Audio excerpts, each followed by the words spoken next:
Certains disent que la vie est un peu comme une boîte de chocolat. Elle ne va pas durer longtemps si t'es gros. D'autres disent que la vie est comme un film. Peut-être pas la mienne. Mais moi je dis que la vie est plutôt comme un jeu. Un jeu vidéo. Mon nom est Jason, 22 ans, et je suis un gamer. Mes parents me disent que ma vie a été complètement ruinée par mon obsession avec les jeux vidéo. Mais heureusement, j'en ai encore 2 de vie. J'ai choisi d'être un gamer parce que rien d'épique ne se passe jamais dans la vie réelle. Mais depuis que j'ai pigé que la vie n'est en fait rien d'autre qu'un jeu vidéo, ma vision de ce monde a été complètement bouleversée. Si vous n'avez pas peur d'évoluer en être complètement différent après avoir visionné cette vidéo, restez bien jusqu'à toute fin. Le jeu de la vie est probablement le jeu le plus libre qui existe. Le but final à atteindre est libre de choix par chacun de ses joueurs, tout le monde y joue vraiment comme il veut. Certains joueurs choisissent comme quête principale de collecter le maximum de monnaie du jeu qu'ils arrivent durant leur partie, pour que lorsqu'ils passent enfin du mode survie au mode créatif à la toute fin de leur temps de jeu, ils peuvent... pas faire grand chose avec leur tas de papier en fait, parce que cette monnaie n'est pas vraiment transférable entre 2 modes de jeu différents. Bande d'imbéciles.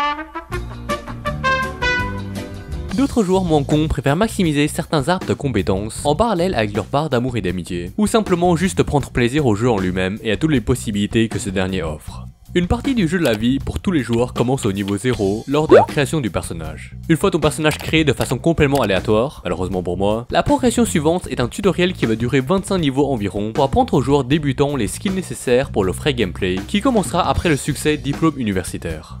Ce tutoriel est vraiment le jeu en mode facile, parce que bien que le jeu de la vie est un jeu en monde ouvert, ce tutoriel est hautement guidé par des joueurs de haut niveau de race adulte nommés professeurs, et les joueurs de bas niveau doivent seulement se concentrer sur bien placer leurs points de compétence et apprendre les mécanismes de base du jeu.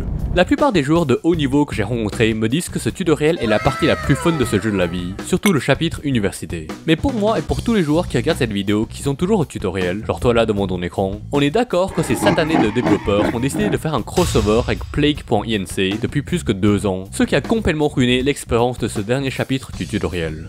Vivement qu'on revienne entièrement à l'ancienne version du jeu sur tous les serveurs. En parlant du chapitre université, lorsque j'étais encore niveau 18 à l'époque, j'avais essayé de rejoindre 2 des plus puissantes guildes des serveurs anglophones, Imperial College et Cambridge. J'avais tout préparé pour passer l'interview de recrutement. Mon résumé, ma connaissance, mon look, les questions classiques, la bonne humeur, le fric, ah non peut-être pas ça, mais j'étais chaud comme jamais pour devenir membre d'une de ces 2 guildes et faire partir de l'élite.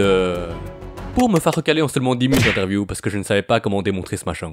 Mais vous savez ce que les PGM disent, ce qui ne te tue pas te donne de l'XP. Du coup je n'ai pas abandonné après ces 2 défaites. Je me suis souvenu de mes amis, mes parents, mon titulaire et surtout la pression de ma femme asiatique qui me chuchotait à l'oreille que si j'avais pas une bonne université pour étudier l'ingénierie je serais une déception à la famille et du coup un peu mort de chez mort en fait.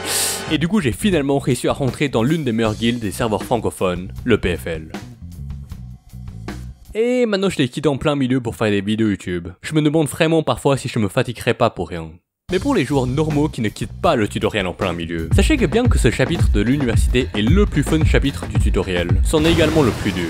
Par exemple, moi quand j'étais encore dans ma guilde, je me faisais exploser à presque tous les combats. Mais après chaque combat, je me suis toujours rappelé de ce que mon maître m'a toujours dit. Garde ton calme et reproche les lags. Par exemple, je me rappelle qu'une fois j'étais dans un combat ultra important où ma promotion était en jeu, et j'avais enfin réussi à tuer ce boss quand il ne me restait plus que 5% de mes PV. J'étais fou de joie parce que j'avais quasiment jamais réussi à finir entièrement un combat de boss auparavant. Mais c'est là que je découvre que ce boss avait une phase 2. Ah, satané développeur. Une fois le tutoriel terminé vers les niveaux 25 environ, c'est là que les choses sérieuses commencent. Tu vas enfin pouvoir découvrir le vrai gameplay du jeu de la vie. Et le premier truc que tu vas remarquer, c'est que ça n'a complètement rien à voir avec le tutoriel. Parce que le gameplay change de linéaire en monde ouvert et le PVP commence.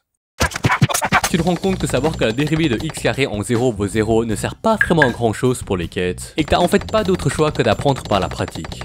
Mais pourquoi tu as passé tout ce temps à faire un tutoriel alors tu demandes? Excellente question mon cher, je te remercie de l'avoir posée.